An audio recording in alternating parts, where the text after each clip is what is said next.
అంటాడు.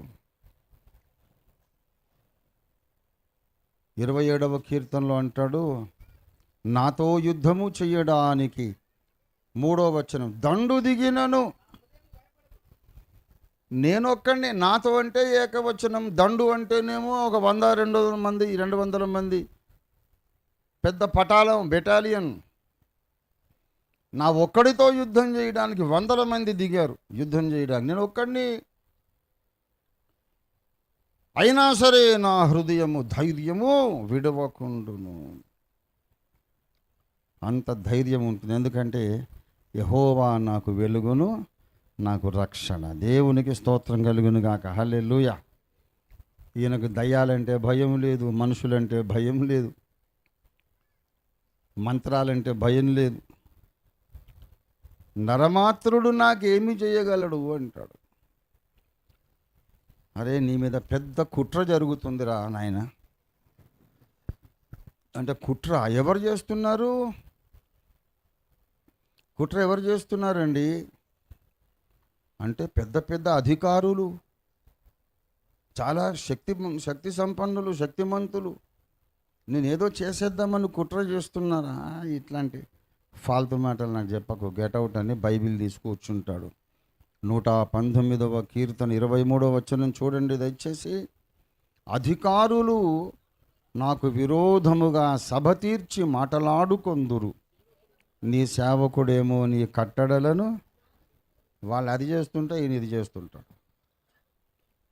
ఈయన కూడా ఇంకో కూటం పెట్టి నా పక్షంగా ఎవరున్నారు, వాళ్ళ గుట్టు ఏమిటి, వాళ్ళ ప్లాన్ ఏమిటి, ఎలా దాన్ని నేను చెడగొట్టాలి, ఎత్తుకు పై ఎత్తేయాలి, అది అవసరం లేదు బాబు.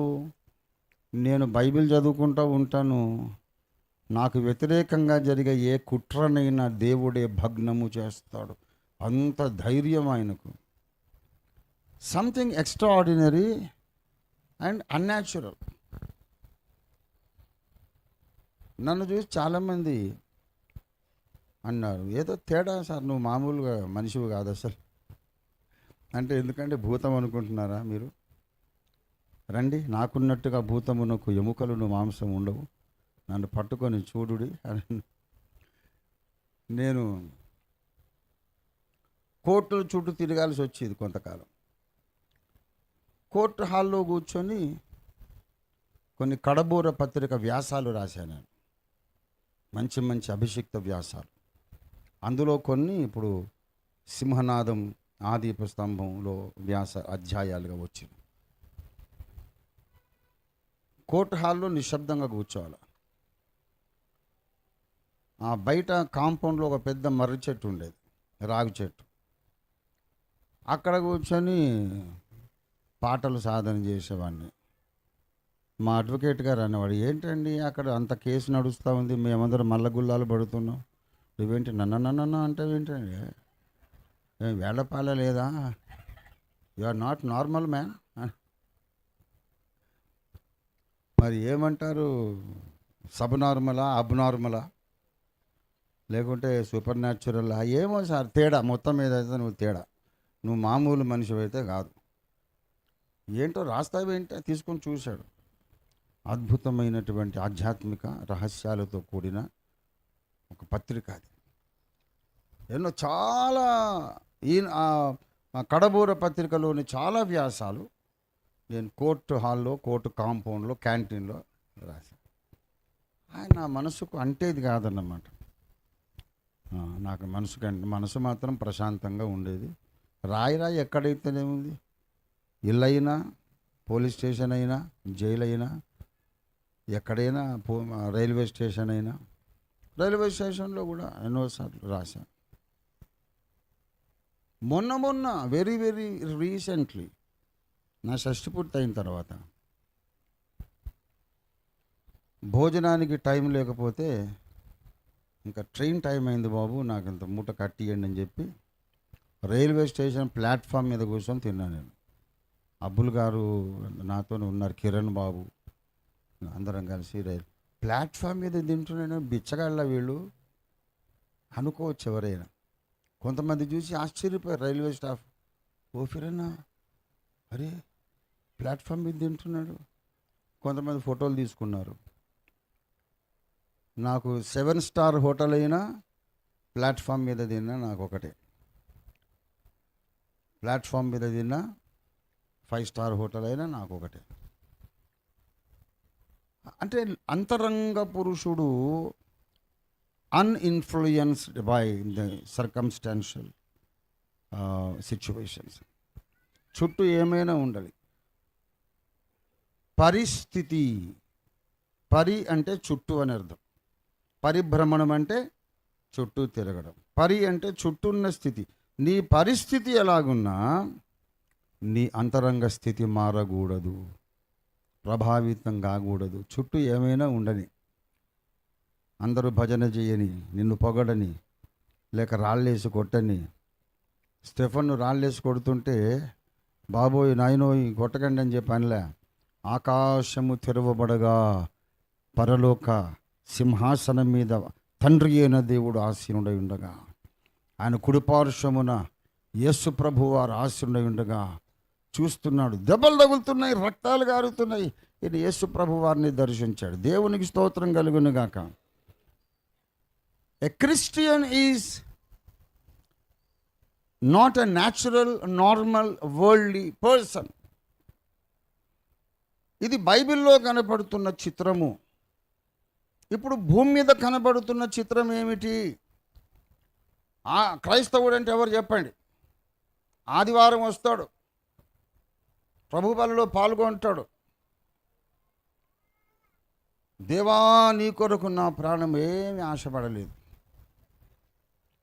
ఇక సోమవారం నుండి శనివారం దాకా జీవము గల దేవుని కొరకు నేను తృష్ణ కొనలేదు, నేను బీదలను కటాక్షించలేదు, ప్రతి చిన్న దుర్వార్తకు నేను భయపడుచున్నాను. అవునా కాదా? మీరు యథార్థంగా చెప్పండి. కనీసం దేవుని ముందుకన్నా వెళ్తారు. నిజం చెప్పండి. రాత్రింబగళ్ళు ఒకే ధ్యాస, నాకు దేవుడు కావాలి, దేవుని సన్నిధి కావాలి, దేవుని వాక్యం కావాలి, దేవుని స్వరం నేను వినాలి. పని చేస్తున్నా, వంట చేస్తున్నా, భోజనం చేస్తున్నా,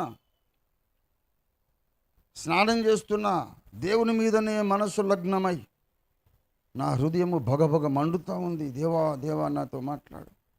ప్రభువులు ఆనందిస్తూ ప్రభు కొరకు దాహము కొన్న దుప్పిలాగా నేనున్నానని గుండెల మీద చేసుకొని చెప్పగల వాళ్ళు ఎంతమంది ఉన్నారు అని నేను అడుగుతున్నా. ఎన్నో పనులు ఉంటాయి సార్ మనకు. ఏదో ఆదివారం రమ్మంటే ప్రార్థనకు వస్తాం, కానీ వారానికి 7 రోజులు 24 గంటలు దేవుడు దేవుడు అని ఉండమంటే ఎలా కుదురుతుందండి? ఉద్యోగం చేయొద్దా? మేము కాపురాలు చేసుకోవద్దా? పిల్లల్ని చూసుకోవద్దా? వ్యాపారాలు చూసుకోవద్దా? మా పొట్ట బ్రతుకు తెరువు చూసుకోవద్దా? మేము దేవుడంటే బ్రతుకులో అదొక భాగం, అంతేగాని దేవుడే బ్రతుక? దేవుడు అంటే మరి భర్త ఏం కావాలి, పిల్లలు ఏం కావాలి, ఉద్యోగం ఏం కావాలి, వ్యాపారం ఏం కావాలి? ఇది ఈనాటి క్రైస్తవ జీవితం. కానీ బైబిల్లో భక్తులు అలాగ లేరు. నేను ఎవరిని గద్దించటం లేదు, కోప్పడటం లేదు, కాంట్రాస్ట్ చెబుతున్నా. కోరహు కుమారులు, ఆసాపు, దావీదు భక్తుడు, మోషే భక్తుడు ఎంత ఎత్తున ఉన్నారు ఆధ్యాత్మికంగా. దేవునికి వాళ్ళకు ఒక అడుగు దూరమే, మనమేమో కొన్ని మైళ్ళ దూరం ఉన్నాం. మన జీవితంలో దేవుడు అంటే ఆయన కూడా ఒక చిన్న భాగం, ఒక ఏటీఎం మెషిన్. దేవుడు అంటే మనకు ఒక ఏటీఎం అండి. ఏటీఎంలోనే తిని అక్కడే ఉండి అక్కడే పడుకొని ఉంటామా ఏంటి? మనం డబ్బులు అవసరమైతే ఏటీఎం దగ్గరికి వెళ్తాం, మన పిన్ ఏదో కొడతాము, ఎంటర్ ది అమౌంట్ అంటుంది. ఏదో 50, 500, 1000, 2000 డ్రా చేసుకుంటాం, మళ్ళీ వెళ్ళిపోతాం. దాంతో మనకు పెద్ద అనుబంధం ఉండదు, మనకు ఎమోషనల్ రిలేషన్షిప్ ఇన్వాల్వ్మెంట్ ఉండదు. అదొక మెషిన్, అడిగింది ఇస్తుంది. డబ్బులు అవసరం ఉంటే ఏటీఎం దగ్గరికి వెళ్ళాలి. మీరు ఎవరైనా డబ్బులు అవసరం లేకపోతే ఏటీఎం దగ్గరికి వెళ్ళి పలకరిస్తారా? ఏవే ఏటీఎం ఎట్లున్నావే, బాగున్నావా? చూడాలని వచ్చిన నిన్ను. బాగానే ఉన్నాను, నువ్వు బాగున్నావే అని. అది కూడా ఏం బాగో ఏమో, ఎప్పుడు వచ్చి ఇక్కడ కుక్కలు పండుకుంటున్నాయి. చాలామంది వచ్చి కార్డు పెట్టి తిట్టుకొని పోతున్నారు, నాలో డబ్బులే లోడ్ చేయడం లేదు. అయినా థ్యాంక్ యూ బావా, మంచిగా పలకరించావు, థ్యాంక్ యూ అని. నీకు అటువంటిది ఏమన్నా చుట్టరికం ఉందా? ఏటీఎంతో ఉందా? Nobody cares about it. Can you fall in love with an ATM? ఏటీఎంతో ప్రేమలో పడగలరా? అది వ్యవహారానికి అవసరం. ప్రేమలో పడ్డం ఏంటి? Nonsense. డబ్బులు కావాలంటే వెళ్తాం, ఎంత కావాలో చెప్తే ఇస్తుంది, తీసుకొని వస్తాం. ఒక్కోసారి మెషిన్ చెడిపోయేది, అవుట్ ఆఫ్ సర్వీస్ పోతే అయ్యో అక్కడ కూర్చొని భోరమని ఏడ్చి దానికి దండేసి జ్ఞాపకార్థ కూటం పెట్టి ఏటీఎం చచ్చిపోయిందండి అని బాధపడితే నిన్ను తీసుకెళ్ళి ఎర్రగడ్డ మెంటల్ హాస్పిటల్లో చేరుస్తారు. అది చెడిపోతే ఇంకో ATM. You are not emotionally involved. క్రైస్తవులకు దేవుడు కావాలి ఎప్పుడంటే అవసరాలు ఏవైనా ఉన్నప్పుడు, జబ్బు చేసినప్పుడు కావాలి, డబ్బులు అవసరమైనప్పుడు కావాలి, ఇంట్లో ఎవరైనా పిల్లలకు పెళ్ళి కావాలి, లేకపోతే ఏదైనా ఆస్తి వ్యవహారాలు గొడవలు ఉన్నాయి, ఊరంతా మనకు శత్రువులు అయ్యారు, అలాంటప్పుడు దేవుడు కావాలి. అన్ని సమస్యలు తీరిపోయినాక ఇప్పుడు ఎందుకు ఏటీఎం మిషన్? ఎందుకు అవసరం లేదు.